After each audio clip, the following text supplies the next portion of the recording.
On my brother's wedding day, I witnessed my husband and my future sister-in-law sharing a moment of secret passion in a dark corner. But instead of causing a scene right then and there, I joined forces with my brother to turn that day of celebration into a stage for unforgettable revelations, causing them to lose everything in a matter of hours. How could a groom, betrayed by his own fiancée, maintain such composure? My story might seem unbelievable to many, but it is the bitter, raw truth I had to live through. It was a sunny day in New York City. The Plaza Hotel was adorned with luxurious white silk ribbons and fresh flowers. Dazzling crystal chandeliers illuminated everything, making it sparkle like a fairy tale scene. Soft music and words of blessing filled the air. Today was the big day for my brother Liam and my future sister-in-law Sophia. As the groom's sister, Chloe, I couldn't hide my happiness and pride. Standing in a corner of the grand ballroom, I smiled as I watched my brother in his impeccable tuxedo. His handsome face was radiant with joy. He's 5 years my senior, and ever since we were kids, he has always looked after and protected me. After our parents passed away prematurely, he was a father, a friend, my whole world. Seeing that he had found a lifelong refuge with a woman as beautiful and sweet as Sophia filled my heart with infinite warmth. Sophia had a fragile and delicate appearance. She spoke in a soft voice and always looked at my brother with admiration. During their courtship, she treated me like a true sister. I thought our small family was finally complete and that I too had found my own happiness. My husband, Ethan, stood beside me, his arm around my waist. He was a talented architect and, in my eyes and everyone else's, the perfect man. We had been married for 5 years and had a marriage that was the envy of all. He was always gentle and attentive, my pillar of support through every storm.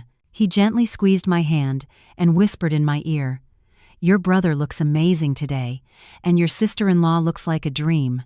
They're a match made in heaven." I smiled, leaning my head on his shoulder, feeling the familiar sense of calm. Yes, I hope they'll be as happy as we are. I sincerely believed I was the luckiest woman in the world. I had a brother who adored me, a wonderful husband, and soon, a lovely sister-in-law. I was living in that rose-colored bubble, until just a few minutes later, I burst it with my own hands. The ceremony was about to begin. I suddenly realized that my husband had been gone for a while. I wanted to take a picture with the bride and groom before they went on stage. I looked around but didn't see his familiar figure. I thought maybe he had stepped out to take a call, so I walked alone towards the end of the hallway, where there was a small balcony overlooking the hotel's rear garden. It was a rather quiet place, so I assumed he might be there. As I got closer, I heard whispers mixed with a woman's giggle. That voice was all too familiar. I slowed my pace, my heart suddenly starting to beat a little faster. Through the crack of the open glass door leading to the balcony, I saw a scene that made my blood run cold. My husband Ethan was there, and the woman he was holding in his arms, kissing passionately, was none other than the bride of the day, Sophia, my future sister-in-law. She was still wearing her immaculate wedding dress, but now it seemed incredibly disgusting and hypocritical to me. Time seemed to stand still, my ears went deaf, all the sounds around me disappeared, and I could only hear the sound of my heart shattering. I leaned heavily against the cold wall to keep from collapsing. A lump formed in my throat, and a wave of nausea rose in my chest, and then their conversation reached my ears. Every word was like a sharp knife, mercilessly stabbing the last shred of hope I had left. "You're very bold, babe, meeting here at this hour." Sophia's voice was flirtatious. Her hands were still wrapped around Ethan's neck. Ethan scoffed. A laugh I had never heard from him, full of arrogance and disdain. "What are you afraid of? No one would ever imagine. Look at that stupid family of hers, busy running around like puppets. And her brother. That Liam. He's just a lovesick fool. We have everything under control." That stupid referred to me. A lovesick fool referred to my brother. I clenched my fists tightly. My nails dug into my flesh, but I felt no pain. "Still, I'm a little nervous," Sophia continued. "What if everything is discovered later? Besides, I don't like the idea of living with you and your wife." Ethan laughed again, this time with contempt. "You don't have to be jealous of that kid." I married her only for the status of being the daughter of a well-respected, educated family, to fool the world. She's nothing more than a baby machine, my shield. As soon as she gives me a son, I'll find a way to get rid of her. Soon, all of Liam's fortune will be ours, and then you can have whatever you want, my love. My love. Those two words struck me like lightning. I couldn't bear it anymore. My world, my beliefs, 5 years of love, everything had been shattered in an instant. I turned around and began walking like an automaton. I didn't know where I was going. Tears streamed down my face, but I didn't have the courage to cry out loud. I just felt disgust, a profound disgust. Stumbling along, my mind blank, I bumped into someone. Lifting my head, through my tear-blurred vision, I saw a figure. It was my brother, the groom of the day. Liam, seeing my pitiful state, furrowed his handsome brow slightly. "Chloe, what's wrong? Did something happen?" I couldn't hold it in any longer. I threw my arms around him and burst into tears. Between choked sobs, I told him everything I had just seen and heard. I expected him to be furious, to run to that balcony and smash everything, to call off the wedding immediately, but he just listened to me in silence, gently patting my back with his large hand. When I stopped crying, he gently pushed me away and looked me straight in the eye. On his face, there was neither surprise nor anger, only a terrifying calm. He wiped my tears gently and then gave me a wink, a meaningful gesture that only we, as siblings, understood. He whispered in my ear, a sentence I will never forget in my life. "Don't worry, the main event is about to begin." What would happen to this story? What was the main event my brother was talking about? If you, dear listeners, are as curious as I am, don't hesitate to subscribe to the channel and turn on notifications so you don't miss the next chapter of this dramatic tale. My brother Liam's words fell like a thunderbolt in my ears, leaving me so stunned that I even forgot to cry. The main event? In such a critical situation, when my beloved brother was being betrayed on his wedding day by his fiancée and my husband, how could he say something like that so calmly? My mind was in chaos. I thought perhaps the shock had been so great that he had lost his mind. Seeing me still standing there, dazed, Liam said nothing more. He simply took my hand firmly and led me towards the end of the hall, where the groom's waiting room was located. He looked around cautiously, and only after making sure no one was there, he pushed me inside and locked the door. The room was decorated with white ribbons and balloons, but the air inside was heavy and tense, almost suffocating. "Chloe, listen to me carefully." Liam turned and looked me straight in the eye. His expression was no longer one of terrifying calm.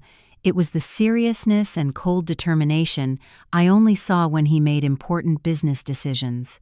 "I've known about all this for a long time." I froze once again. For a long time? How? How was that possible? Liam sighed and pulled a chair over for me to sit down. "It was 3 months ago," he began to recount. "I started to notice that something wasn't right. That woman, Sophia, showed an excessive interest in the management of our company. She frequently asked about projects or the financial situation details that a fiancé wouldn't normally care to know in such detail. And your husband, Ethan, acted with an abnormal familiarity with her.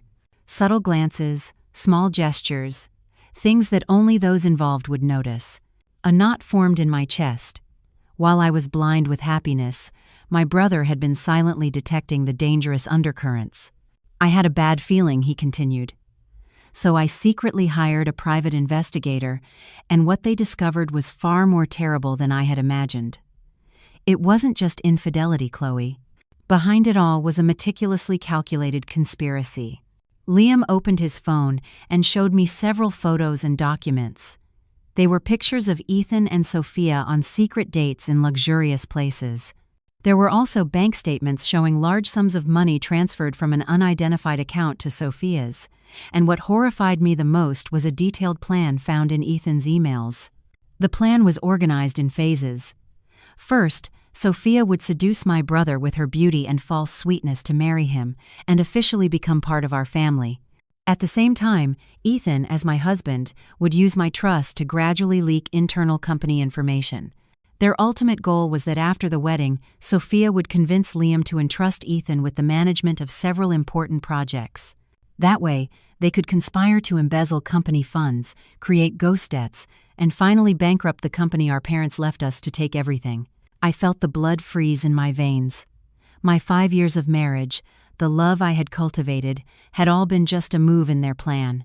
Ethan didn't love me. He had only used me as a pawn and a tool to carry out his dirty conspiracy. Romantic betrayal now turned into a deep hatred. They had not only trampled on my feelings, but they had also tried to destroy our parents' life's work. Then why? Why did you go ahead with this wedding knowing everything? I asked, looking up at my brother. My voice trembled. Liam looked at me, and a sharp glint crossed his eyes. If I had broken off the engagement, then we would have only caught 2 small fish, Ethan and Sophia. The one pulling the strings from the shadows would have never been revealed. Besides, we didn't have enough evidence to expose their entire conspiracy. My brother decided to turn the wedding itself into a trap, a grand stage where everyone could witness the play together. Liam squeezed my hand. I have everything prepared, Chloe. The company's important assets have been transferred to a secure trust. The projects they're interested in are just shell projects with no value, and I've installed recorders and cameras everywhere. We just have to wait for them to expose themselves. I looked at my brother, feeling both pity and admiration. He had endured all of this alone, planning and counterattacking, while I was still happy in my false, rose-colored world. Now, I need you. Liam's voice became more serious than ever. Your appearance, the fact that you discovered the truth at this moment, is a variable they didn't expect. But that will become our ace in the hole. Ethan and Sophia will only see you as a poor wife heartbroken by betrayal. They will never suspect you. Right now, keep playing that role. Keep crying. Pretend to be devastated. The more miserable you appear, the better. Can you do it? I quickly wiped my tears. The pain still burned in my chest, but now it had transformed into the flames of hatred. My brother was right. This was no time to be weak. I was not just crying over my husband's betrayal. I had to fight for justice for our entire family. I can do it, I nodded, my voice much firmer. Just then, there was a knock on the door. Mr. Miller, it's time for the ceremony to begin. It was the wedding planner's voice. Liam stood up and adjusted his bow tie. He looked at me and smiled, a smile full of confidence. All right, little sis, let's go out there. The show is about to begin. Remember, you are not alone. Your brother is here. My brother opened the door, and we walked out together. As we reached the main hall, we saw Ethan and Sophia cheerfully talking with some guests, arm in arm. Upon seeing Liam and me, Ethan quickly approached with his usual concerned expression. Chloe, where have you been? I've been looking all over for you. I looked up at him. My eyes were still swollen from crying. I said nothing, just shook my head and moved closer to my brother. Ethan seemed a bit puzzled by my coldness, but probably chalked it up to exhaustion. The music in the wedding hall suddenly became more solemn. The master of ceremonies announced in a powerful voice, "And now, let's give a warm welcome to today's stars, the groom, Mr. Liam Miller, and the bride, Miss Sophia Reed." All the lights focused on them, and all eyes were filled with admiration. And as my brother, the groom, took that woman's hand, the woman who almost became my sister-in-law, to enter the hall, I smiled. My smile was probably the most perfect lie of my life, but it was also the smile that foretold the storm to come. Under the dazzling stage lights, my brother and Sophia looked like a perfect couple. Liam still wore a happy smile, but I knew it was just part of a flawless performance. She pretended to be shy and sweet, occasionally casting loving glances at him. She was an exceptional actress. They walked together down an aisle covered in white roses to the incessant applause of hundreds of guests. I sat in the front row of the family section with Ethan by my side. He still had his arm around my shoulders, whispering sweet nothings to me from time to time. Aren't they beautiful? I hope we'll celebrate such a grand wedding anniversary too. I just leaned on his shoulder in silence, pretending to be intoxicated by the romantic atmosphere of the ceremony. But in reality, I was struggling to suppress the nausea rising in my throat. Every one of his words and actions now felt repulsive to me. His hand on my shoulder, the same hand that had once caressed me with tenderness, was the same one that had embraced another woman just minutes before. The ceremony proceeded according to the usual protocol. The MC, with his syrupy voice, praised the predestined love story and the meeting of two souls. Hearing it, I almost laughed out loud. Destiny? Yes, a destiny woven with conspiracies and calculations. After the empty speeches, the moment for the exchange of rings finally arrived. An adorable flower girl, dressed in pristine white, came onto the stage with the wedding rings on a red velvet pillow. Liam and Sophia faced each other, ready to exchange their symbols of love. One moment. Suddenly, a voice from the audience broke the sacred moment. The entire hall held its breath, and all eyes turned to the person who had just spoken. It was a middle-aged woman. Her attire was quite elegant, but her face was filled with anger and pain. She was accompanied by an older man, probably her husband. I saw Sophia on stage flinch slightly, and her face turned pale for an instant. My brother remained calm, as if he had anticipated this woman's appearance. "Excuse me, who are you? What's going on?" The MC tried to control the situation. The woman didn't answer, but walked directly onto the stage and stood in front of Sophia. "Sophia, do you recognize me?" she said, her voice a mix of anger and disappointment. Sophia took a step back, her face so pale it was drained of blood. "Ma'am, how are you here?" "Why shouldn't I be here?" the woman scoffed bitterly. "I came to see how my future daughter-in-law, the one who swore eternal love to my son, is about to become another man's wife. I came to seek justice for my son." A murmur began to spread among the guests. Future daughter-in-law? Son? What was happening? Ethan, sitting beside me, was also surprised. "What's going on, Chloe?" "Who is that woman?" he asked me. I just shook my head, feigning equal surprise and confusion. The woman turned to the guests and raised her voice. "Ladies and gentlemen, I'm sorry to interrupt this happy day, but there's something I must say. This young lady on the stage, Sophia, was my son's fiancée. They were in love for 5 years, celebrated their engagement, and were just waiting for the wedding date. But in just a few months, she changed her mind and left with a richer man, leaving my son in terrible pain. As she finished, she pulled out a stack of photos from her purse and threw them onto the stage. Photos of Sophia with another man in affectionate poses scattered across the floor. There were also pictures from their engagement party. A collective gasp echoed through the hall. Now all the gazes directed at the bride were not of admiration, but of curiosity, doubt, and reproach. Sophia stood frozen on the stage, her face as white as a sheet. She tried to explain, stammering, "No, it's not like that. That person and we broke up a long time ago." "Broke up?" The woman scoffed again. "How shameless you are. Now you lie. Just 3 months ago you took money from my son for shopping and investments. You deceived and used him. How can you betray him like this now?" Sophia couldn't say anything, and looked at Liam with pleading eyes. But my brother, the groom and the one who should have been the most furious, simply crossed his arms and looked at her with an unfamiliar coldness and distance. I, sitting below, watched the play unfold in silence. I knew this was the first act my brother had prepared. He had found the ex-boyfriend Sophia had abandoned and invited his mother here. He wanted to rip off Sophia's mask of innocence and purity in front of everyone. Seeing the situation getting out of hand, Sophia suddenly clutched her chest, staggered, and collapsed on the stage, feigning a faint. "Oh my God, the bride has fainted," some people shouted. Sophia's family, whom I knew were nothing more than hired actors, rushed to the stage, creating a chaotic scene. Amidst it all, Liam slowly walked over and looked down at the fainted Sophia. He showed no concern, but rather a slight smile. He took the microphone from the stunned MC.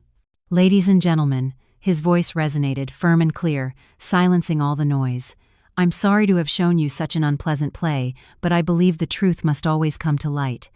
He glanced at Sophia, who was peeking at the crowd's reaction. "You act very well, Miss Reed, but I think it's time to end this farce." His words were like a bucket of cold water for everyone. Sophia, startled, quickly closed her eyes, but it was too late. Everyone had seen her. "And to make this play even more interesting," Liam continued, I'd like to invite another special guest to the stage, someone who is very closely related to this charade." He looked towards where Ethan and I were sitting, and my heart started to beat faster. I knew it was our turn to take the stage. The stage lights suddenly swung directly onto Ethan and me, making us the center of attention. Hundreds of curious and surprised pairs of eyes were fixed on the family section. Ethan was stunned, not understanding what was happening. He turned to me and whispered in a confused voice, "Who is your brother calling? A special guest?" I didn't answer, just looked at him with tear-filled eyes, with an innocent and helpless expression. I knew it was my turn to act. "On stage," Liam continued, raising his voice. This time he addressed my husband directly. "The person I want to invite is none other than my brother-in-law, the architect Ethan Thompson. Could you please come up here and share in this joy with us?" This sudden invitation caused even more of a stir in the hall. People didn't understand why the groom would call his brother-in-law to the stage at such a delicate moment. Ethan was completely paralyzed. He looked at me, then at the stage, and his face turned pale. He probably started to feel that something was very wrong, but faced with his brother-in-law's public invitation and the gaze of hundreds of people, he couldn't refuse. "Go on up, honey," I said softly, giving him a gentle push on the back. With an innocent tone, I added, "Maybe Liam wants you to share the secret of a happy marriage." My words were like a pinprick, but enough to make Ethan flinch. He swallowed hard and, forcing a smile, slowly got up and walked towards the stage. Each of his steps seemed to weigh a ton. When Ethan got on stage, Liam put an arm around his shoulders in an affectionate manner and addressed the audience. "Ladies and gentlemen, don't you think my brother-in-law is handsome and talented? I'm very proud to have a brother-in-law like him. Not only is he a talented architect, but also a wonderful husband who deeply loves my sister." Liam's praise baffled Ethan even more. He could only smile awkwardly without saying a word. "And perhaps," Liam continued, his voice suddenly becoming meaningful, "he's so perfect that not only my sister loves him, but other women love him too. Isn't that right, my dear bride?" Liam turned to Sophia, who was still lying on the floor pretending to be unconscious, but upon hearing this, I saw her eyelids tremble slightly. Ethan's face was now as white as a sheet.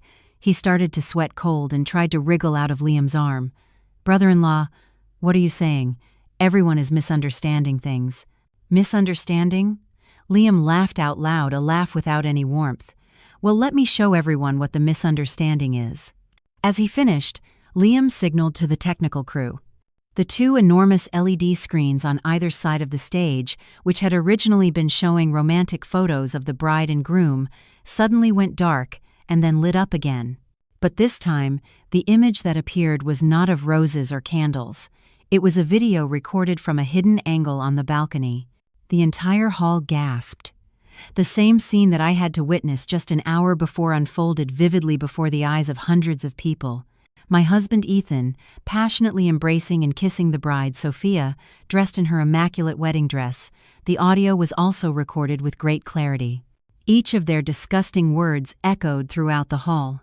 "That stupid family of hers, busy running around like puppets. And that Liam, he's just a lovesick fool. I married her only to fool the world. She's nothing more than a baby machine." The entire ballroom seemed to explode. Shouts, insults, and looks of contempt rained down mercilessly on the two people on stage. The most sordid drama of adultery and betrayal was being projected in the most vivid way possible. Sophia could no longer keep up her fainting act. She jumped up, pale and trembling from head to toe. Ethan could barely stand. He staggered back a few steps and, pointing at the screen, stammered, "No, it's not true. It's edited. It's fake." But his weak words couldn't quell the crowd's anger. "Trash. What a pair of cheaters. I can't believe it." Insults erupted from all sides. Sophia's fake family couldn't continue acting either. They stood frozen, their faces red with shame, not knowing what to do. And I was still sitting in the front row. The tears started to flow again. This time it wasn't an act. They were tears of pain from having to relive that scene and hear those poisonous words again in front of so many people. I covered my face with my hands, my shoulders shaking. I had to portray the image of a miserable victim, a wife completely shattered by the cruel truth. On stage, Liam looked at me, and a flash of compassion crossed his eyes, but it was quickly replaced by cold determination. He walked over and snatched the microphone from the MC's hand. "Ladies and gentlemen," he shouted. His voice had an invisible force that instantly silenced the chaotic hall. "Have you all seen it? This is the true face of the woman I was about to marry, and the man I once considered my brother-in-law, part of my family." He turned to Ethan and Sophia. His gaze was like two knives. "Do you two have anything else to say? Or do you want me to show you something even more interesting?" Ethan and Sophia, desperate, could only shake their heads. They were completely cornered, with no way to excuse themselves.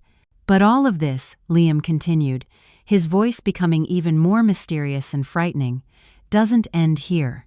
This drama of infidelity is actually just the tip of a much larger iceberg." The entire hall fell silent again. Everyone wondered what the groom meant.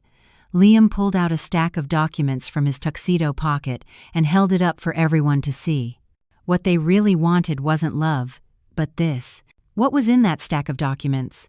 And what connection did it have with the person who, according to my brother, was pulling the strings from the shadows?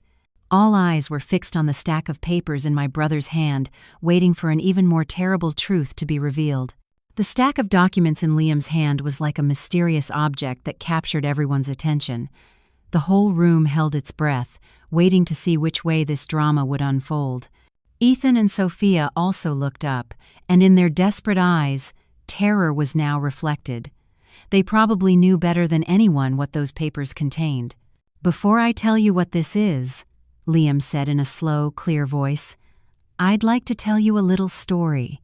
The story of a cunning old fox who used two skunks to rob a hen house." He scanned the room, his gaze piercing through some of the guests, seated in the VIP section. I noticed a middle-aged man, with a stout face and dressed in an elegant gray suit, suddenly tense up. He coughed lightly and adjusted his tie. "The fox," Liam continued, "knew the hen house was very well protected, so he didn't dare act on his own. That's why he found two skunks, a male and a female. He promised them a life of abundance, food, and warm clothing. They just had to help him carry out a plan. The female skunk's mission was to seduce the head rooster, the future owner of the hen house. The male skunk's mission was to court the head rooster's sister, a naive hen, to become part of the family." Hearing this, I no longer needed to act. The tears flowed for real. My brother's metaphorical story was like another knife twisting in my pain. I was that naive hen. Their ultimate goal, Liam's voice grew even colder, was, after gaining their trust, to slowly open the doors and break the fences so that the old fox from outside could quietly come in and take over the entire hen house. Isn't that a perfect plan? He looked directly at Ethan and Sophia. "You two skunks, does this story sound familiar?" Ethan and Sophia couldn't say anything, just hung their heads in shame. "And this," Liam raised the stack of documents, "is the detailed plan and the map that the old fox drew for the two skunks. The map that tells them which path to take and where to break the fence. This is the complete plan to take over the Miller Corporation, our parents' life's work." He flipped through the documents one by one, projecting their contents directly onto the big screen. Figures, charts, and dirty business strategies appeared clearly. Their plan was not limited to embezzling company funds. It included creating false scandals, undermining Liam's credibility, and fomenting internal divisions to finally create the conditions for a rival company to acquire the Miller Corporation at a bargain price. And the name of that rival company was also written in plain sight: Aurelian Holdings. The entire hall began to murmur again. Aurelian Holdings was not an unknown name in the business world. It was an emerging force that had risen rapidly with bold and controversial moves. And the man in the gray suit, who had shown strange behavior before, was none other than the CEO of Aurelian Holdings, Mr. Caldwell. Now all eyes were on him. Mr. Caldwell turned pale, but tried to maintain his composure. He stood up, straightened his clothes, and tried to leave the room. "Mr. Caldwell, where are you going in such a hurry?" Liam's voice was like an invisible rope tying his ankles. "The best part is yet to come. You wouldn't want to miss it." Mr. Caldwell turned and forced an awkward business smile. "CEO Miller, I believe there's a misunderstanding. I have nothing to do with your company's internal affairs." "Nothing to do?" Liam laughed coldly. "Then how do you explain your secret meetings with these two people? And the money you sent Miss Reed so she could pose as a rich girl? And the promise of a project director position to Mr. Thompson, if everything went well?" Each of Liam's questions was a heavy blow that left Mr. Caldwell barely able to stand. I knew my brother wasn't just talking. He had all the evidence in his hands. Just then, two men in plain clothes who looked like police detectives slowly approached Mr. Caldwell's table. They said nothing, just stared at him with a solemn gaze. Mr. Caldwell realized that all his escape routes were blocked. He collapsed into his chair, his forehead drenched in sweat. The play he had so carefully constructed was about to end. The old fox had finally been cornered. I, sitting below, watched it all. My heart was no longer filled with personal pain, but with anger at the vileness and cruelty of the business world. For profit, they were capable of trampling on everything: love, family ties, even human decency. My husband Ethan, whom I once loved madly, was just a pawn on someone else's chessboard. He had sold his soul for a vain promise.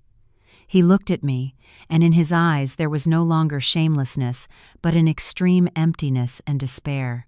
He had lost everything: love, honor, and also his future. On stage, Liam, after exposing the entire conspiracy, turned to me. He walked in my direction without saying a word, and held out his hand. I took his hand, and we went up on stage together. He took the microphone, and his voice was no longer sharp, but softened with a touch of compassion. "Ladies and gentlemen, the person most hurt in this story is not me, but my sister, Chloe. This girl has had to endure the deceit and betrayal of the man she loved deeply. She is completely innocent." He turned to me and, with a look full of love, said, "Chloe, I'm sorry. I'm sorry you had to go through this. I should have realized sooner. I should have protected you better." I just shook my head, and the tears welled up again, but this time they were tears of emotion and gratitude. "Today's wedding," Liam continued, "will have no bride, but the party will go on. I hope all our distinguished guests will stay and consider this a party to celebrate the truth."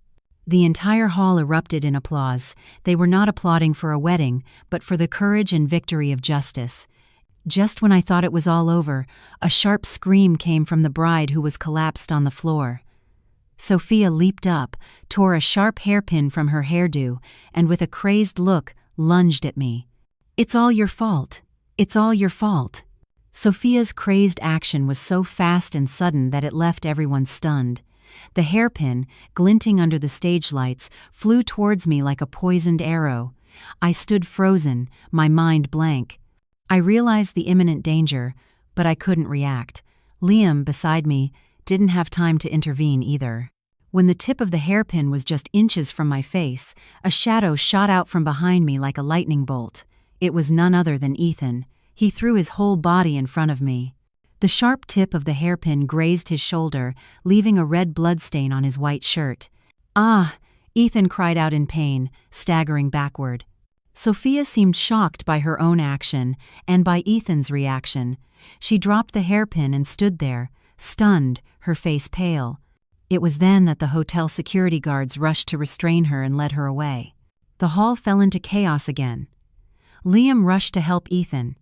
"Are you okay?" Ethan, his face contorted in pain, shook his head. He didn't look at Liam but at me. His gaze was very complex. There was regret, pain, and somehow a kind of relief. "Chloe, are you okay?" I looked at the bloodstain on his shoulder, my heart filled with mixed emotions. Why had he done it? How could the man who had deceived and used me without mercy risk his life to protect me? Or was this another act?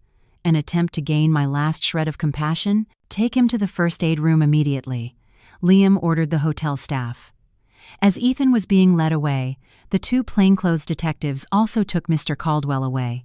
The CEO of Aurelian Holdings no longer looked imposing. He was just a defeated old man, walking with his head down amidst the accusations and contempt of the people. The wedding farce had finally come to an end. Liam took the microphone again and tried to calm the guests. "Ladies and gentlemen, once again, I apologize for the unexpected incident. Our party will have to end here. On behalf of my family, I sincerely thank you all for your attendance." The guests began to leave one by one, taking with them an unforgettable story. What had been a splendid wedding hall now looked desolate and cold, like a ruin. Liam and I stood silently in the empty space. Extreme exhaustion washed over us. "It's all over, Chloe," Liam said, patting my shoulder gently. I nodded, but a big question still lingered in my mind. "Brother, how did you know everything? The company acquisition plan, Mr. Caldwell's role. How did you know?" Liam looked at me and gave a sad smile. "Because I wasn't the only one who wanted to unmask him." My brother told me another story, a story that had been hidden for years. Before he passed away, our father was a close friend and business partner of Mr. Caldwell. Together, they laid the first bricks for both companies. But it was that same Mr. Caldwell who, with dirty tricks, cheated our father out of all his shares and drove him to bankruptcy. That blow made our father fall ill, and soon after, his health deteriorated and he passed away. I always had my doubts about my father's death. Liam's voice became graver. After inheriting the company, I started investigating secretly and gradually found evidence of his crimes. But he was too cunning and covered all his tracks skillfully. I never had enough proof to bring him down. Until Sophia appeared, my brother continued. At first, I was also deceived by her innocent appearance, but I realized there were too many coincidences. She always casually mentioned projects where Aurelian Holdings was competing with us. So I had her investigated and discovered the relationship between her and Mr. Caldwell. I realized he was trying to repeat the same script with me as he did with my father, and I decided this was my chance to avenge our father. Hearing this, I felt a lump in my throat. Behind the company's success, my brother had been carrying such a heavy burden of revenge. He had had to live a lie, act with the woman he was about to marry, waiting for the day he could bring down his enemy. "So, everything was in your plan." "Most of it, yes," Liam nodded, "except for one thing. I didn't know your husband was also part of his plan, and much less that you would be the trigger for all of this. Your appearance, your courage, was the unexpected variable, the decisive blow that made him fall without having time to react." My brother looked at me with pride. "My little sister, you've really grown up." I managed to smile through my tears. We had won together, as siblings. We had won. Shortly after, a hotel employee came to inform us that Ethan had received first aid. The wound wasn't deep, but he had to go to the hospital for a tetanus shot and a more thorough checkup. He said he wanted to talk to me alone for a moment before he left. I hesitated a bit, but finally nodded. In the end, I wanted to know if there was any sincerity left in him. I entered the first aid room. Ethan was sitting on a cot, his shoulder bandaged. He looked disheveled. His designer suit was wrinkled and discarded, his shirt stained with blood, and his face lacked all vitality. When he saw me, he looked up with a guilt-ridden gaze. I'm sorry, Chloe." "What good is an apology now?" I asked coldly. "I don't expect you to forgive me," he said, lowering his head. "I just wanted to tell you one thing. The moment I jumped to protect you, that was real. It wasn't an act." I looked at him in silence. "For the past 5 years," he continued in a hoarse voice, "I've been living a lie. I approached you because of Mr. Caldwell's plan, for the money. But then, I started to have real feelings for you. Your sweetness, your kindness. It moved my heart. But I was in too deep. I couldn't turn back. I wanted you, and I also wanted the money and status. Greed clouded my judgment." He looked up at me, and tears started to well in his eyes. "Today, when you were in danger, I realized the only thing I wanted to protect was you. But it's too late for everything." I listened to his belated confession without any emotion in my heart. Love? Perhaps there was some, but the betrayal and the damage he caused had killed that love. "Save those words for the judge," I said, my voice expressionless. "Between us, everything is over." I turned and walked out, leaving him alone with his regret and his late tears. The moment the first aid room door closed, the door to my 5 years of marriage also closed, officially and forever. A week after the stormy wedding, things gradually began to calm down, but the aftermath was still enormous. The Aurelian Holdings case became a scandal that shook the business world. Mr. Caldwell, Sophia, and several other top executives were arrested and investigated for fraud, embezzlement, and industrial espionage. Despite his act of saving me, Ethan couldn't escape his involvement. As a key part of the plan, he was summoned to testify and face the inevitable justice. I filed for divorce, and the whole process was carried out quickly and without dispute. We decided to sell our house, our only valuable shared asset. I didn't want to keep anything that reminded me of a past filled with lies. After everything was settled, I felt I needed some time for myself. I decided to take a trip alone, to go somewhere far away to clear my head and start a new life. I chose Napa Valley, California, a place quiet enough to heal my wounds. During my days in Napa, I didn't visit many places. I simply spent my time walking along scenic trails, sitting in small, charming cafes, reading and writing. After so many storms, I realized that what I really needed was peace of mind. One cool afternoon, as I was sitting in a rustic wooden cafe overlooking a vineyard, sketching out ideas for a new company project, a familiar voice sounded beside me. Well, small world. I looked up, surprised. It was the police officer who had handled a minor car accident case for me a year prior. His sudden appearance was a bit disconcerting. He was no longer in his strict uniform, but in a comfortable khaki jacket and jeans. He looked much younger and more approachable. The afternoon, Napa breeze slightly tousled his thick, dark hair. "Hi," I smiled, trying to hide my surprise. "What a coincidence to see you here. Are you on vacation?" "You could say that," he replied. A gentle smile revealed a slight dimple. "I got transferred here a few weeks ago. You could say I'm starting a new life." He glanced at my notebook and pen. "You were working." "Sorry to interrupt." No, I was just finishing up," I said, quickly closing the notebook. Then he hesitated a bit. "Would you mind if I sit here for a moment?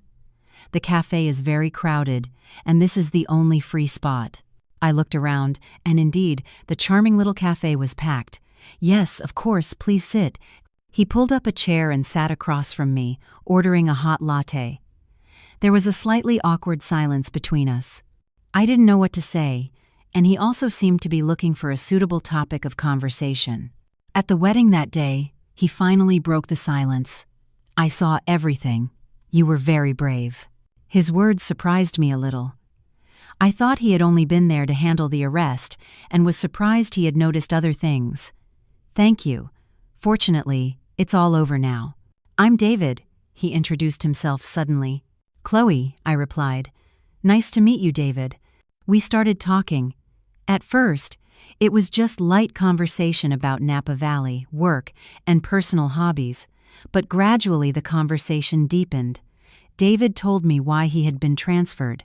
After years of working in the stressful environment of New York, he felt burned out and wanted to live and work in a quieter place.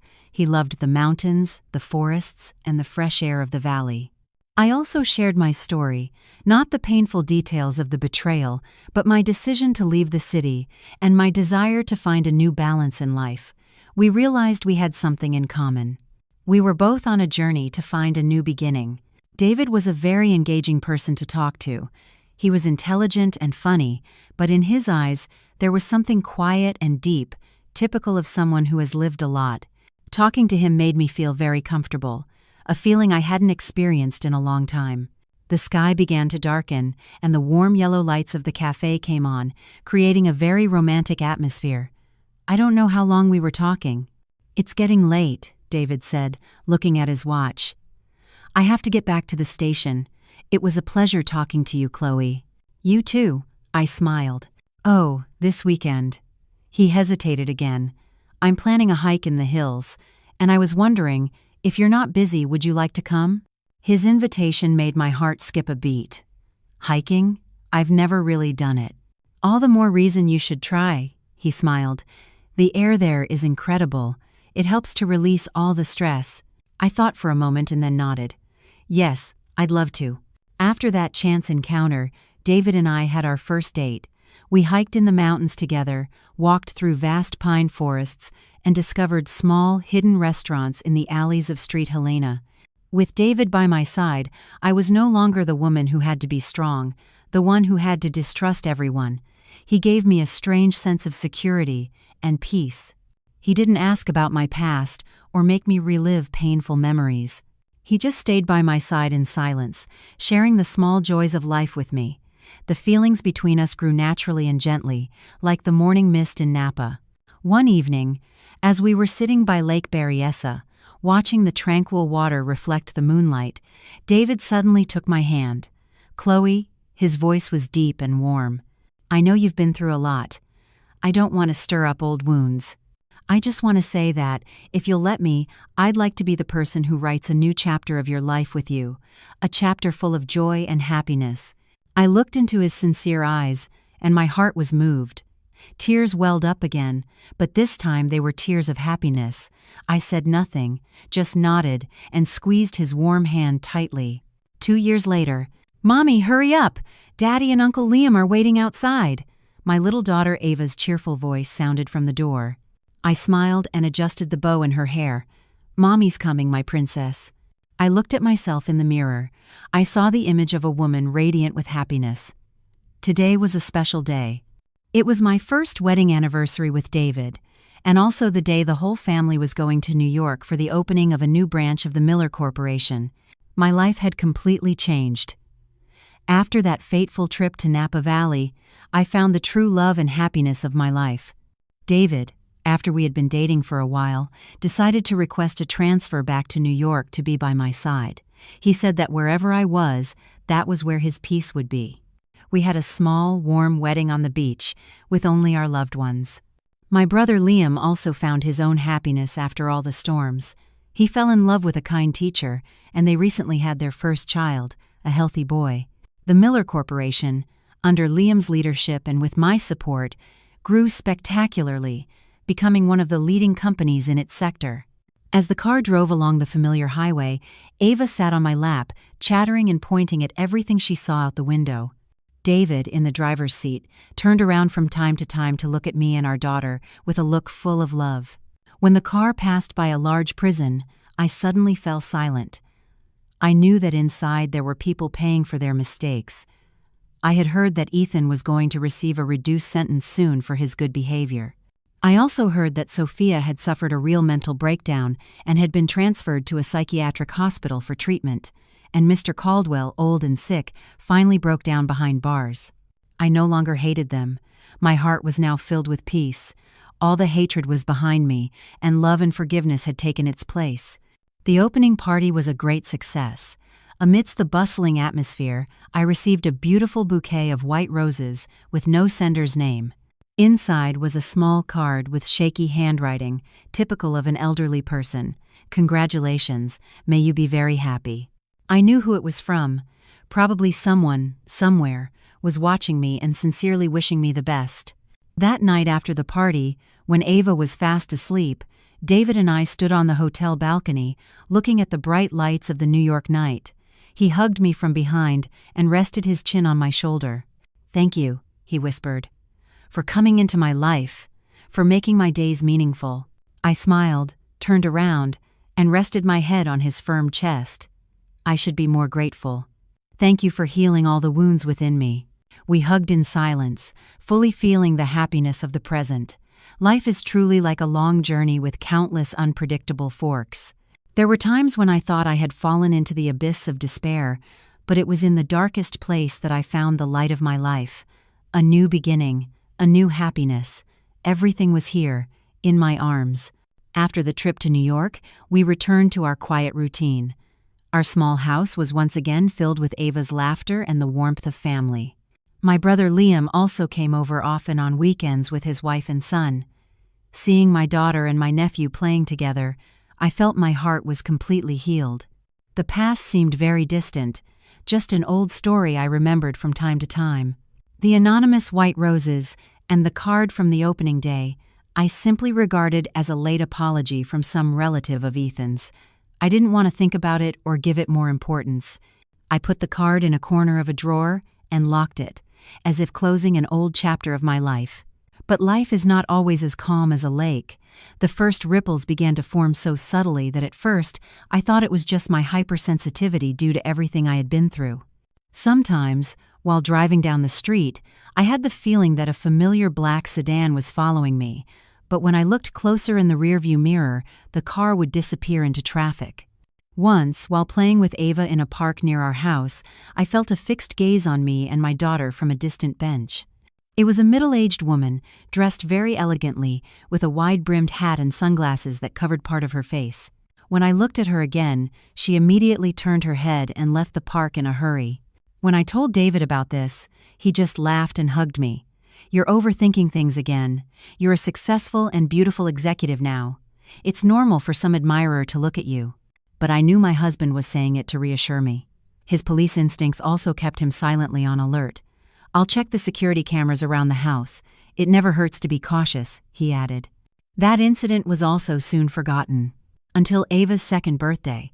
The party was an intimate one at home, just with Liam's family, us, and a few close friends. While everyone was cheerfully singing happy birthday, the doorbell suddenly rang. David went to open it and came back with a beautifully wrapped gift box in his hand, but his expression was a bit strange. "End of 70? It's from a courier service," he said. "It's a gift for Ava, but there's no sender's name." We were all surprised. I took the gift box, and a vague unease washed over me. The box was wrapped in high-quality gift paper, tied with a very elaborate pink silk ribbon. Clearly, the sender had taken great care. "Could it be from some business partner who appreciates you?" Liam guessed. I thought so too. It was probably a business gift. I opened the box carefully under everyone's curious gaze. Inside, on a soft velvet lining, was a small and beautiful white gold bracelet, exquisitely crafted. The charm on the bracelet was a finely carved lotus flower, with a small diamond in the center that sparkled under the light. It was a very valuable gift, but what made me freeze was not its value, but the small card that came with it. The handwriting on the card was soft, elegant, and very familiar. I opened the card with trembling hands, and inside was a single short line. "Happy birthday to our little one. From her grandmother." Our little one. From her grandmother. The word grandmother was like a lightning bolt that struck my mind. Who was the grandmother? My mother had passed away. My mother-in-law, David's mother, lives in the countryside and doesn't write with such refined handwriting, and certainly not my trembling ex-mother-in-law. I picked up the card and compared it with the handwriting on the card from the white roses I received at the opening. They were identical. It was the same person. A person who called herself my daughter's grandmother. "Chloe, what's wrong?" "You're as pale as a sheet," David said, shaking my shoulder with concern. I didn't answer, just showed him the card. David read the card and then furrowed his handsome brows. He picked up the bracelet and examined it carefully. "This is very strange," he said. "Who is this person? How does she know Ava's birthday and send such an expensive gift?" I collapsed into a chair, my mind in a mess. Scattered images suddenly came to my mind. The black sedan that followed me, the mysterious woman in the park, the anonymous white roses, and now a white gold bracelet with a note saying, "From her grandmother." All of this was not a coincidence. Someone, a woman, was silently watching my life and my daughter's. She knew a lot about us, was very rich, and called herself Ava's grandmother. But how was that possible? My mother had died years ago in a terrible car accident. I myself saw the photo from her funeral, and together with Liam, we held her burial. There could be no mistake. So, who was this woman? A distant relative I didn't know, or a much more terrible secret I had no idea about? I looked at my little daughter. Ava was still laughing and chattering innocently, completely unaware of the storm that was silently brewing around her. I felt a lump in my throat. I would not allow anyone to harm my daughter. I had to find out the truth. Whoever that mysterious woman was, whatever her purpose was, I had to find her. The quiet life I had worked so hard to achieve seemed to be facing a new storm again, a storm that was blowing from the very past I thought I knew so well. The mysterious birthday gift completely shattered the cheerful atmosphere of the party. After all the guests had left, Only we and Liam's family remained at home. My brother examined the bracelet, his face as serious as mine. "This is not a simple matter," he said in a low voice. "A custom-made baby bracelet like this, white gold with a diamond, must cost tens of thousands of dollars. This person is no ordinary individual." My sister-in-law, a wise and delicate woman, also spoke up. "Couldn't it be someone from your ex-husband's family, Chloe? Maybe they're trying to get close to the child that way." "Impossible," I shook my head firmly. "They have no reason to, and more importantly, this handwriting isn't theirs." David remained silent for a while, deep in thought, and finally spoke with the seriousness of a police officer. "The first thing we need to do is trace the origin of this gift. I'll take the box and wrapping to the crime lab. We might find fingerprints or other clues. And I'll review all the security cameras on the streets near our house today to track the courier's vehicle." Liam nodded in agreement. "Right. I'll also use my contacts to ask major jewelers if anyone recognizes this bracelet design. The lotus design is quite unique. It's likely a custom order." Our conversation reached a dead end. Although we considered several hypotheses, none could explain the appearance of this person who called herself grandmother. That night I couldn't sleep a wink. I hugged my little daughter, watching her sleeping face. An invisible fear enveloped me. Who was this woman? What did she want with my daughter? Did she have bad intentions? The following days passed in a state of anxiety and worry. David and Liam did everything they could to investigate, but all leads seemed to hit a dead end. The courier service was a small company, and the sender had paid in cash and used a fake name. The security cameras only showed an ordinary delivery person, nothing special. No jeweler recognized the bracelet's design. The mysterious woman seemed to have calculated everything meticulously, leaving no trace. Seeing that the investigation was stalled, I felt even more anxious. I decided I couldn't just wait passively. I had to find the answers myself. I decided to start with my past, with what I knew about my mother. I took a few days off from work, left Ava with my mother-in-law, and returned alone to my parents' old house in the town where my brother and I grew up. I hadn't been back in a long time. The house was still the same, covered in the dust of time, but every corner evoked warm memories of my mother. I started cleaning the attic, where my mother kept old items and family keepsakes. I hoped to find, among those seemingly insignificant objects, some clue about the mysterious woman, some secret my mother never told us. I flipped through the old photo albums one by one. Black and white photos, faded color photos. My mother, beautiful and radiant in her youth. My parents, happy on their wedding day. And photos of Liam and me as children, smiling innocently in our parents' arms. I looked them over and over, but I saw no woman who looked luxurious and unfamiliar. Just as I was about to give up, my hand brushed against a small wooden box hidden at the bottom of an old trunk. The box was locked with a small, rusty padlock. After struggling for a while, I managed to open it. Inside, there were no jewels or money, but a stack of yellowed letters, carefully tied with a purple ribbon. I picked up the stack of letters with trembling hands. The handwriting was neither my mother's nor my father's. It was the handwriting of a soft, elegant woman, identical to the one on Ava's birthday card. I felt my heart stop. I quickly opened the first letter. "My dearest sister Catherine, a year has passed since that fateful day. I still can't forget how you saved me from that car about to explode.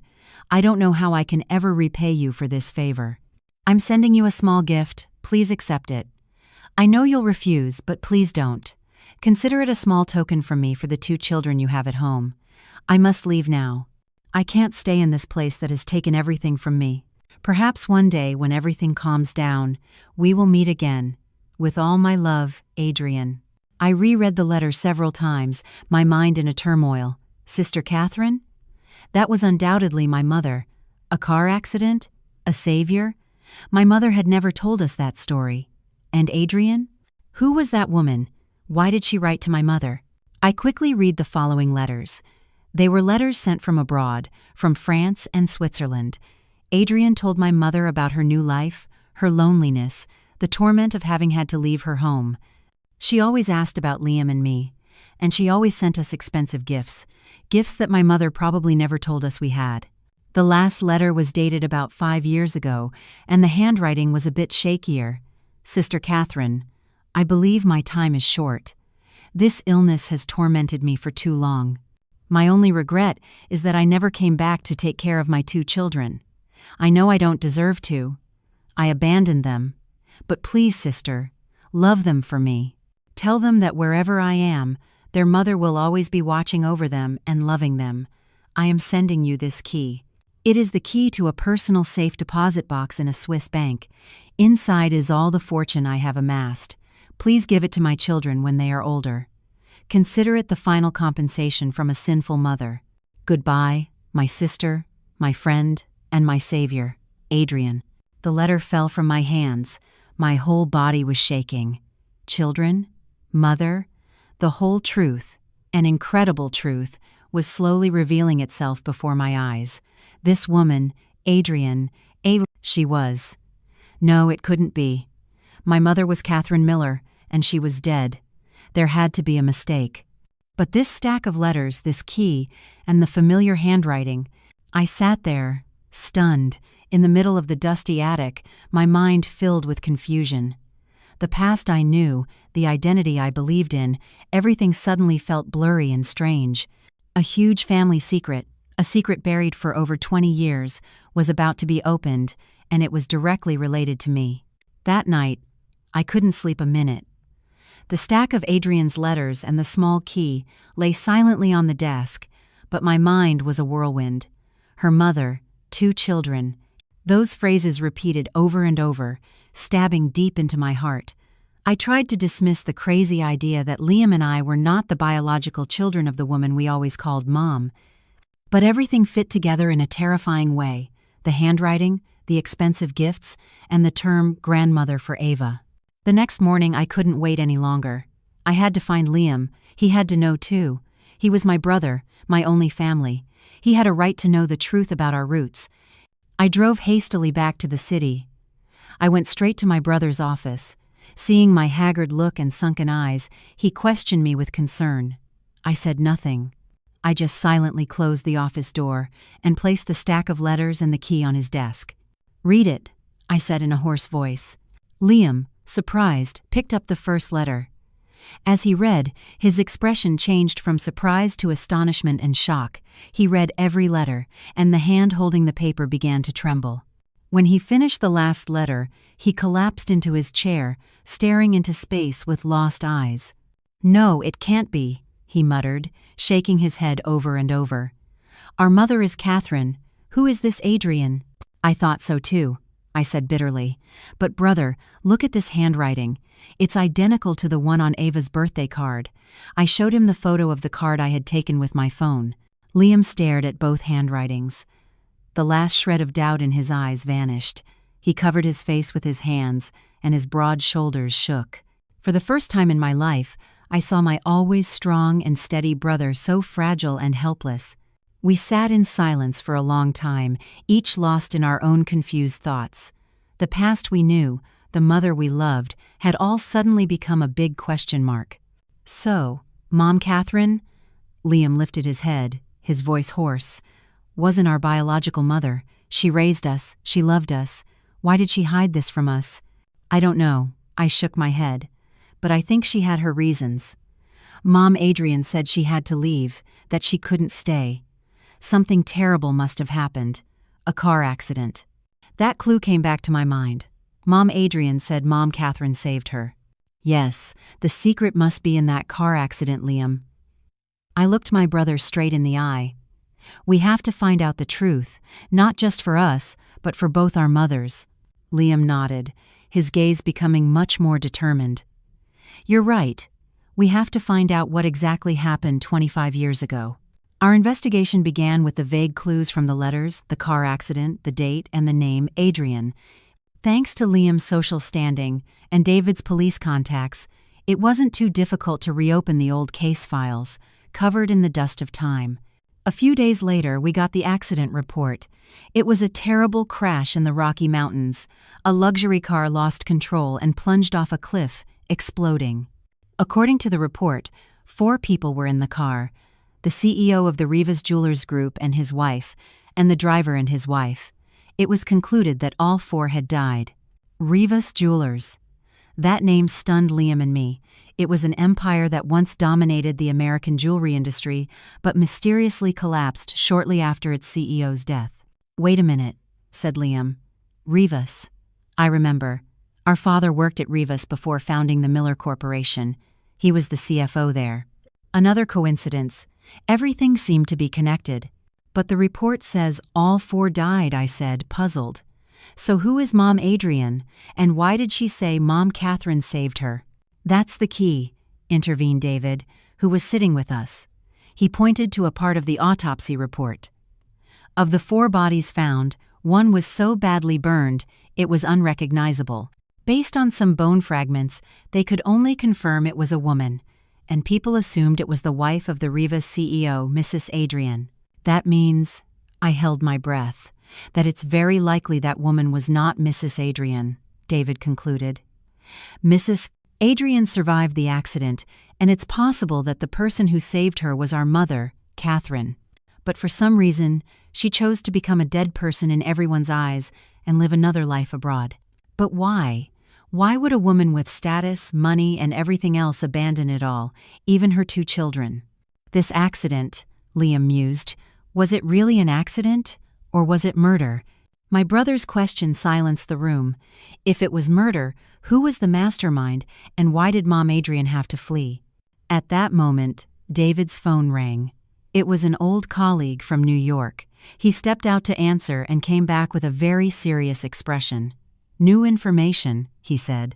"I asked them to check the list of top executives at Rivas Jewelers from that time. Guess who was appointed acting CEO right after the death of CEO Rivas and his wife?" "Who?" Liam and I asked in unison. "It was him," David's voice became firm. "The CEO of Aurelian Holdings, Mr. Caldwell." That name appeared once again. Our family's old enemy, the man who drove our father to his death.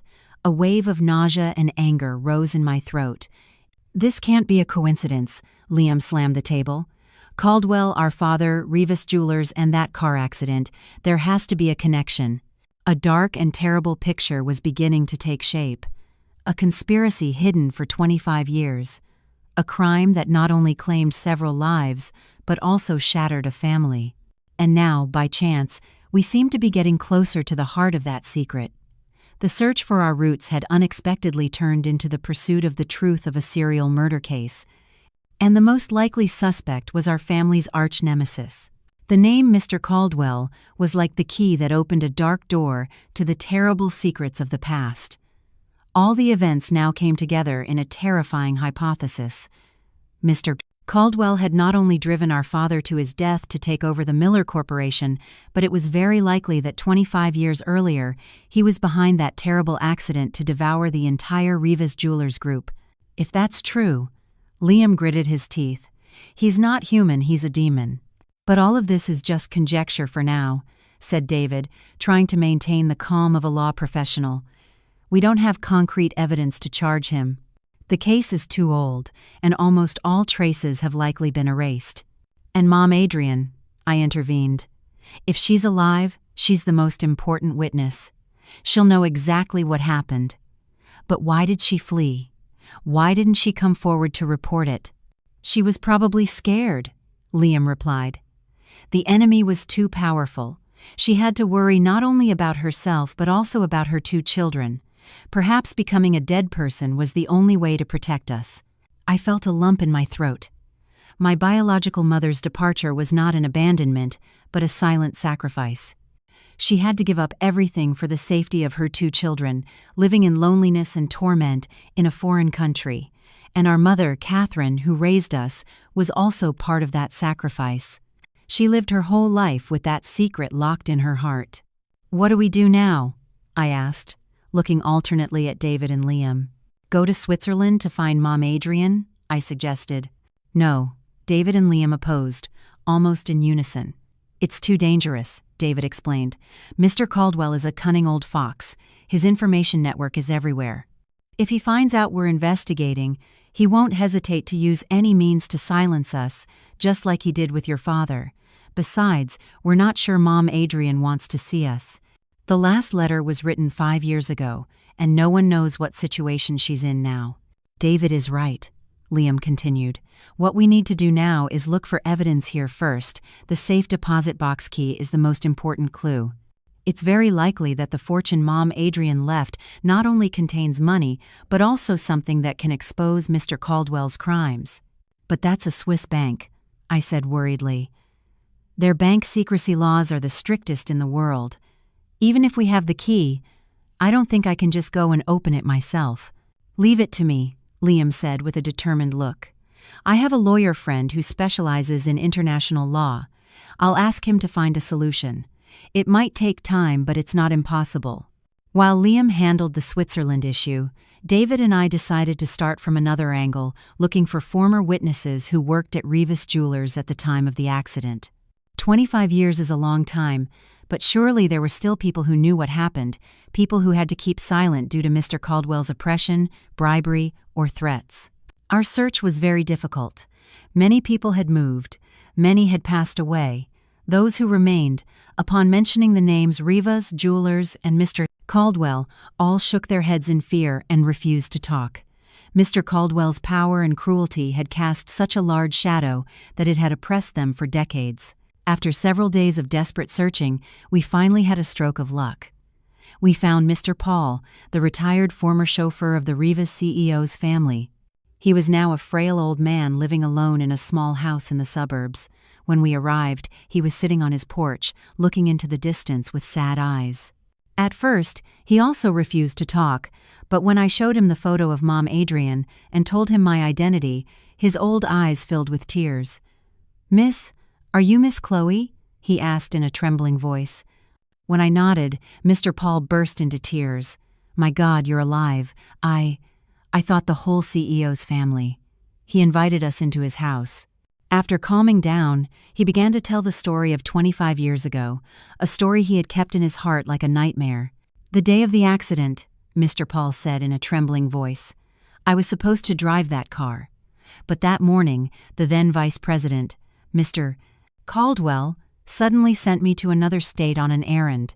He said it was urgent and sent another driver in my place. He was a young kid who had just started. I didn't know him well. When I heard the news of the accident, I felt something was wrong," he continued. "That car was the CEO's. I checked it every day. It was impossible for the brakes to fail. I tried to tell the police, but no one believed me. They said I was rambling from grief, and a few days later Mr. Tell the police. Caldwell sent someone to give me a large sum of money and threatened that if I kept talking, my family would not be safe. Out of fear. For my children." Mr. Paul hung his head, his voice filled with regret. I had to keep silent. I took the money and left the job. For these 25 years, I haven't slept a single night in peace. Remorse and guilt have constantly tormented me. Mr. Paul's testimony was living proof that the accident was not a coincidence but a meticulously planned conspiracy. Mr. Caldwell, Mr. Paul added, was not only cruel but also very distrustful. He always had a small recorder installed in the CEO's office to monitor all his conversations. I once accidentally saw him secretly changing the batteries. A flash of insight struck me. A recorder. If it was still there, it was very likely that it had recorded important conversations, evidence that could expose Mr. Caldwell's crimes. But where's that office? Rivas Jewelers no longer exists. Its old headquarters must now be owned by another company. When we felt lost, Mr. Paul provided another valuable piece of information. After the CEO's death, Mr. Caldwell sealed his entire old office. He said it was to preserve his memories, but I know he was scared that someone would find something inside. That room is still intact, on the top floor of the old Rivas building. All the clues seem to converge on one point, a room sealed for 25 years that might contain the black box of the entire case. But how could we get into such a heavily guarded place owned by another group? The old Rivas building was now called Aurelian Tower, standing in the city center like an impregnable fortress. Infiltrating it, especially the sealed room on the top floor, was an almost impossible mission for ordinary people like us. "This can't be done through normal channels," David said after circling the building. "The security system here is state-of-the-art. There are surveillance cameras everywhere and guards patrolling 24/7. The access doors on each floor use magnetic cards. It's impossible to get in through the front door. While we were racking our brains, we finally received a call from Liam, who had been silent for several days, with important news. I've spoken with my lawyer friend. He says that as biological children, we have the full right to request information about our mother's safe deposit box at the Swiss bank. But the process is very complicated and will take at least a few months. But he discovered something interesting. 5 years ago, right when Mom Adrian sent the last letter, someone else tried to access that safe deposit box, but failed due to lack of identity documents. Who? I asked anxiously. It was Mr. Caldwell's people. A chill ran down my spine. He also knew about the existence of that safe deposit box. He had been looking for it for years. This confirmed to us even more that inside there was something that threatened him, and it also meant that we didn't have much time left. If Mr. Caldwell discovered we were investigating, he wouldn't hesitate to act first. The urgency of the situation forced us to make a bold decision. If we can't get in through the front door, I said, looking at David and Liam, we'll get in another way. Aurelian Tower and our Miller Tower are right next to each other. The height of the roofs of both buildings is almost the same. Don't tell me. Liam looked at me in amazement. No, Chloe, it's too dangerous. It's the only way, I said firmly. We don't have any more time. You can disable the security system of Miller Tower. David has the technology and experience as a police officer, and I have to get in there. That room is related to my past. After a long discussion, they both had to reluctantly agree. The plan was drawn up with great detail and caution. The time of action was set for 2 a.m., when activity in both buildings comes to a complete halt. That night, the city slept. Only the faint lights of the street lamps remained. When I stood on the roof of Miller Tower with David, my heart was pounding like a drum. The wind at that height whipped my hair fiercely. From here, the roof of Aurelian Tower seemed to be only about 15 feet away. It wasn't a great distance, but it was an abyss between life and death. David carefully prepared the equipment. He was an expert at this. He used a special gun to launch a high-strength cable to the railing of the opposite building. The cable was firmly anchored at both ends. "I'll go first," David said in a deep, reassuring voice. "When I cross and secure the area, you'll slide down the rope. Don't be afraid. I'll hold you tight." I nodded. My palms were already damp with sweat. I held my breath as I watched David deftly hang from the rope and cross the dark void. A few minutes later, he arrived safely on the other side and signaled to me. It was my turn. I took a deep breath and clung tightly to the cold rope. My whole body was suspended in the night sky. Below, the city lights seemed distant, and a small mistake could make me fall. But the thought of my mother, of the truth that awaited me on the other side, gave me strength. When my feet touched the railing of Aurelian Tower, David rushed to help me. "You did it," he whispered proudly. We quickly disabled the roof cameras and found our way to the emergency stairs. The sealed office was just on the floor below. The old lock was no problem for David. The heavy door creaked open, revealing a space that had been plunged into darkness and dust for 25 years. We turned on a small flashlight, and the dim light scanned the room. Everything was as Mr. Paul had described. The desk, the bookshelf, the sofa set, all covered in a thick layer of dust. The stale air smelled of time. According to Mr. Paul, the recorder was hidden behind a large oil painting on the wall. David carefully took down the painting. Sure enough, an old cassette recorder was cleverly installed in a small recess in the wall. "Will it still work?" I asked worriedly. "It's hard to say," David replied, "but let's take it anyway." While David dismantled the device, I started searching further. I intuitively felt there had to be something else in that room. The light of my flashlight scanned the bookshelf. Hundreds of old leather-bound books, mostly on management and law. Suddenly, I remembered a habit of my father's. As a CFO, he also always carried a small notebook where he jotted down the most important things, the secrets he didn't want anyone to know. Would CEO Rivas have a similar habit? I started pulling out the books one by one, flipping through the pages quickly. And when I picked up a thick law book titled Justice and Truth, I noticed it was strangely heavy. When I opened it, I felt my heart stop. The inside of the book was hollowed out, leaving a space just for a small black leather-bound notebook. I picked it up with trembling hands. This is it. It has to be this. Just then, we heard footsteps and a faint murmur of voices from the hallway. Checked the roof area carefully. I think I saw a suspicious shadow. I felt my heart drop to my stomach. We had been discovered. The building's security guards were on patrol. The way back was blocked. We were trapped in this secret room. The footsteps in the hallway grew closer. The light from the security team's flashlight seeped through the crack under the door, creating ghostly shadows in the dusty room. I felt a knot in my chest, and a cold sweat ran down my back. If we were caught here, with this evidence in hand, our entire plan would be ruined. We would be charged with trespassing, and the notebook and recorder would never see the light of day. David motioned for me to be silent. He quickly turned off the flashlight and pulled me behind a huge old filing cabinet. We held our breath, trying not to make the slightest sound. We heard the jingle of a key in the lock. My heart was about to burst. They were coming in. This room has been sealed for a long time. "Who would come in here?" one voice said. "Better safe than sorry," replied another. "Lately, the boss has been telling us to keep a close eye on this area." The boss had to be someone from Mr. Caldwell's camp. Despite so many years, he was still having this place watched.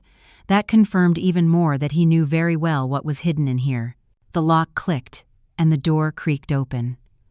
A dazzling beam of flashlight light swept across the room. David and I almost stopped breathing, pressed against the cold filing cabinet. Fortunately, the cabinet was very large, and we were hiding in the deepest corner. "See, nothing, just dust and cobwebs," the first voice said again. "Come on, let's check other places." They lingered at the door for a few more seconds. The light scanned the room again, and then the door slammed shut. We heard the lock click again, and the footsteps faded away. We were safe, at least for now. I let out a sigh of relief, feeling my strength fail me. David motioned for me to wait a little longer.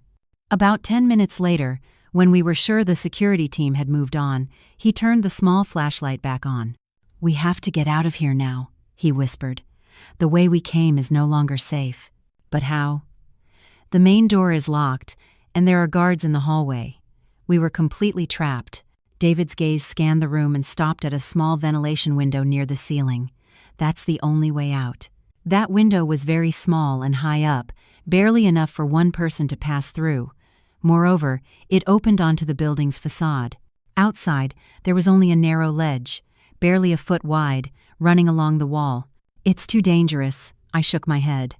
"One small misstep, and—" "It's the only option," David said firmly. "Do you trust me?"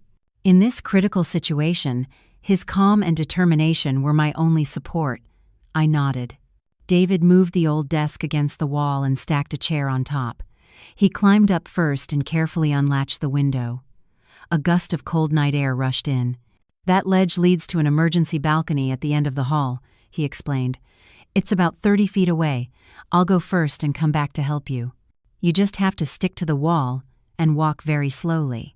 With that, he slipped out the window and carefully stepped onto the narrow ledge. My heart leaped into my throat watching him. A strong gust of wind could have sent him falling, but David moved with great professionalism. His steps were firm, his back pressed against the wall. A few minutes later, he reached the emergency balcony safely and signaled to me. It was my turn. The notebook and recorder were safely tucked into my crossbody bag. I took a deep breath, trying not to look down. My legs trembled as I stepped onto the ledge. I felt my whole body press against the cold wall. The wind whistled in my ears, carrying the sounds of the city at night. "Don't be afraid. Just look at me," I heard David's voice from ahead. A deep, calm, and reassuring voice, just one step at a time. I focused on David's figure, trying not to think about the deep abyss below. 30 feet had never seemed so long. When my hand finally touched the one David held out to me, I felt like I had come back to life.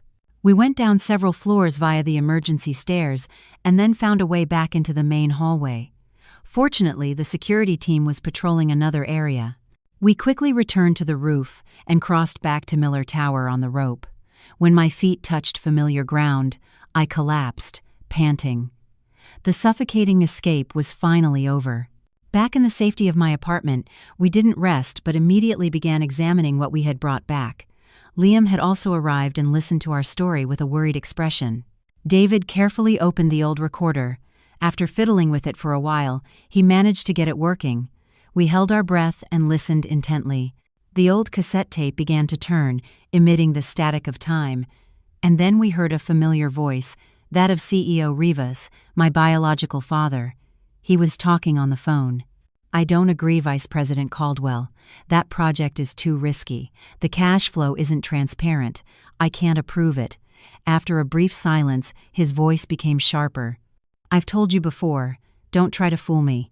I know what you're doing behind my back. If you don't stop, I will reveal everything to the world." The call ended, and my heart was pounding.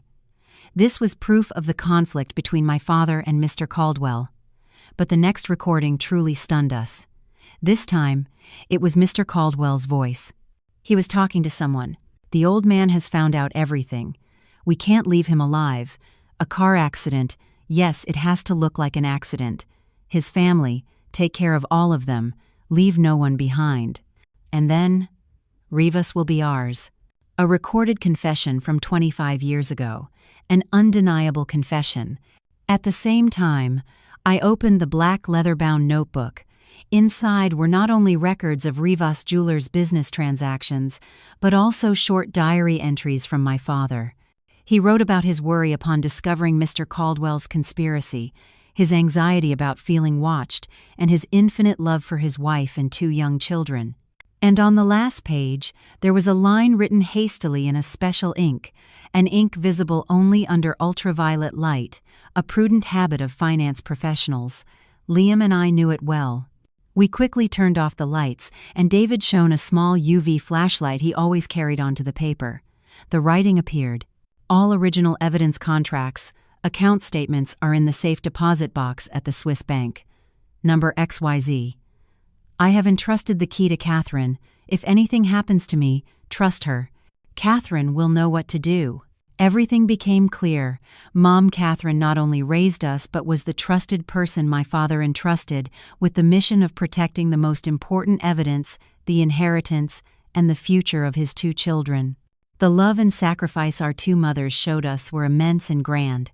Tears welled up again, but this time they were tears of gratitude and pride. We now had in our hands the confession from the past, the clue to the decisive evidence stored in Switzerland, and Mr. Caldwell's current crimes. The plan for the final counterattack, the decisive battle, was about to begin. The net of heaven had been woven tightly. All that was left was for the biggest fish to fall into it himself. With irrefutable evidence in our hands, we knew the hour of final judgment was very near. But we were also aware that confronting a cunning old fox like Mr. Caldwell required not acting rashly. A small mistake could give him the opportunity to turn the tables and erase all traces.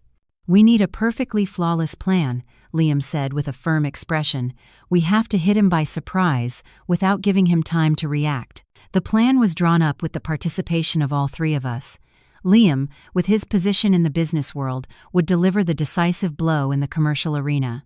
David, with the support of his trusted colleagues, would handle the legal aspect to leave him no escape, and I would confront him directly, becoming the fuse for the bomb that was about to detonate.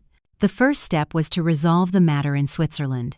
With the recording and the notebook as evidence, and the cooperation of the American police, Liam's lawyer friend quickly managed to convince the Swiss bank.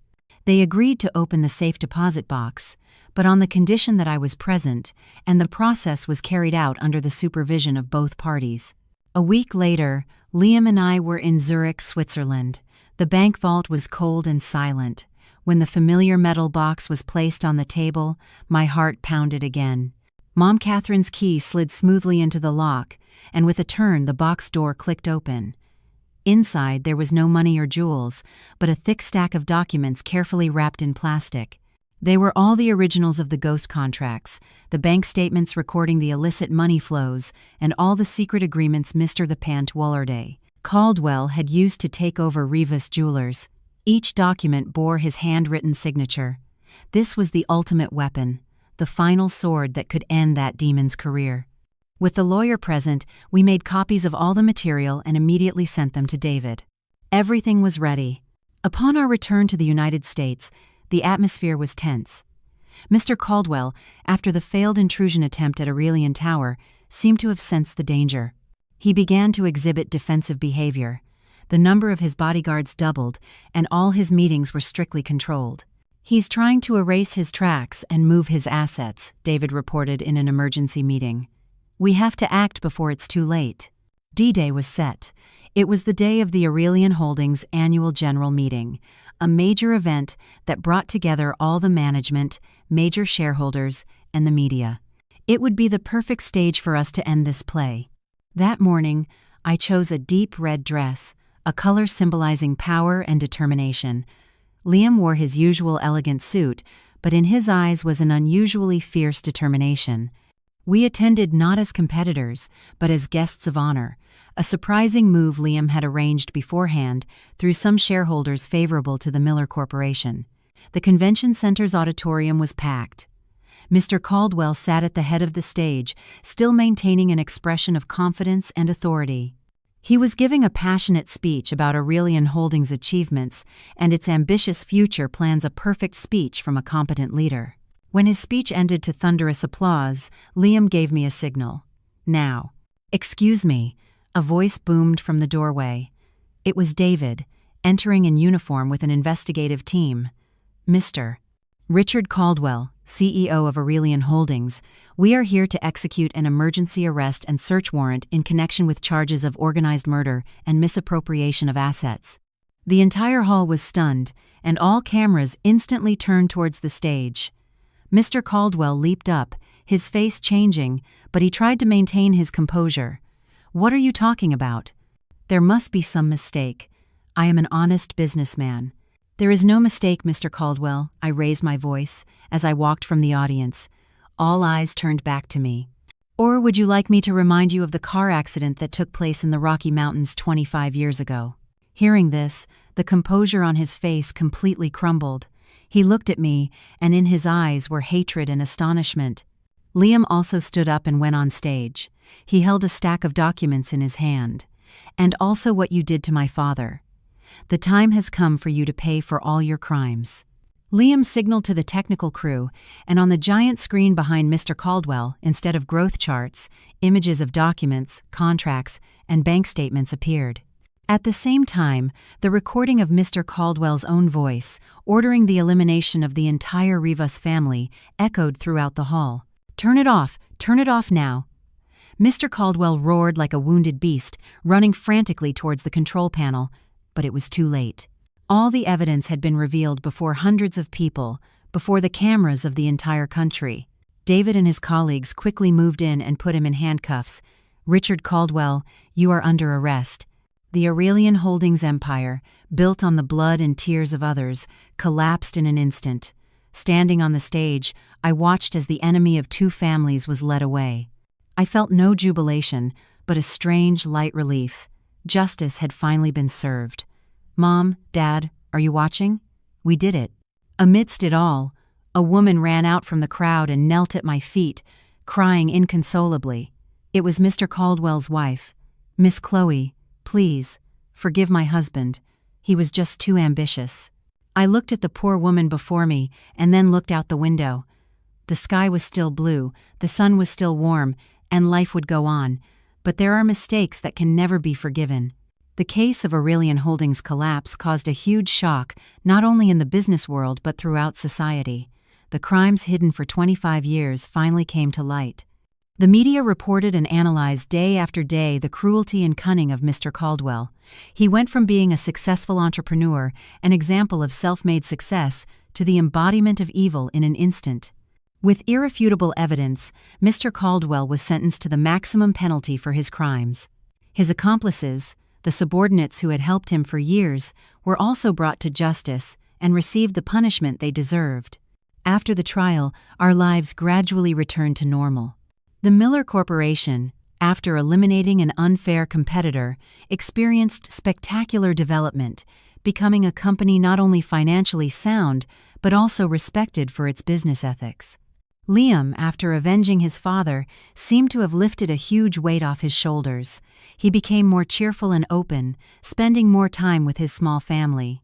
As for Rivas Jewelers, as the sole legitimate heirs, Liam and I decided not to keep it. It was stained with too much blood and tears.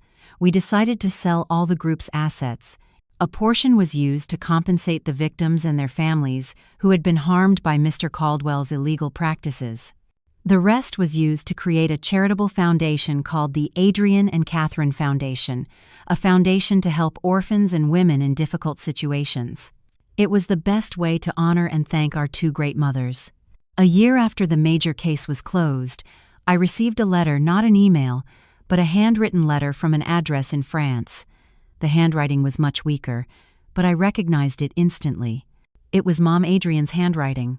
My dearest children, Liam and Chloe, by the time you read this letter, Mom will be in a very distant place.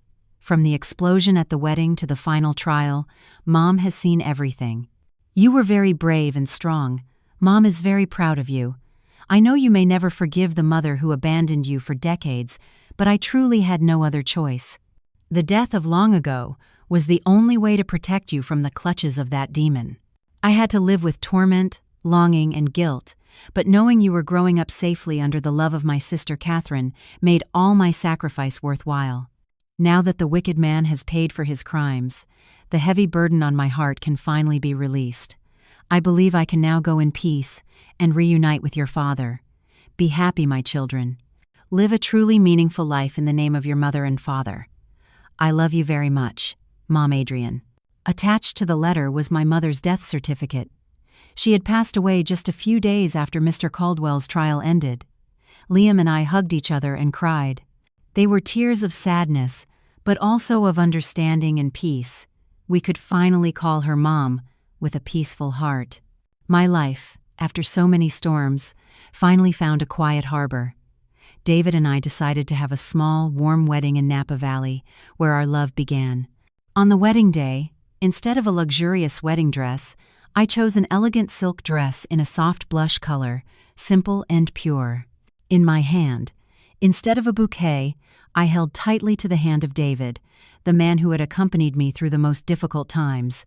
Liam looked at me with a happy smile, his eyes shining with joy. Ava, in a beautiful princess dress, scattered rose petals on the path we walked. Amidst that warm atmosphere, we had a special guest. It was Mr. Paul, the former chauffeur. He brought us a small gift, an old photo of my biological parents in a simple wooden frame. "Miss, I wish you all the happiness," he said in a trembling voice. I accepted the gift with a heart full of emotion. The past was over, but the good memories and good feelings would last forever. That afternoon, as the sun set over the rolling hills of Napa, David and I stood side by side, looking at the distant horizon. A new chapter of life, a new life full of love and hope, was opening before us. I knew that from now on, no storm could knock me down, because by my side, there would always be people who loved me unconditionally. And I believe that somewhere high above, my three parents, my mothers and fathers, will be watching over us and blessing us with a smile.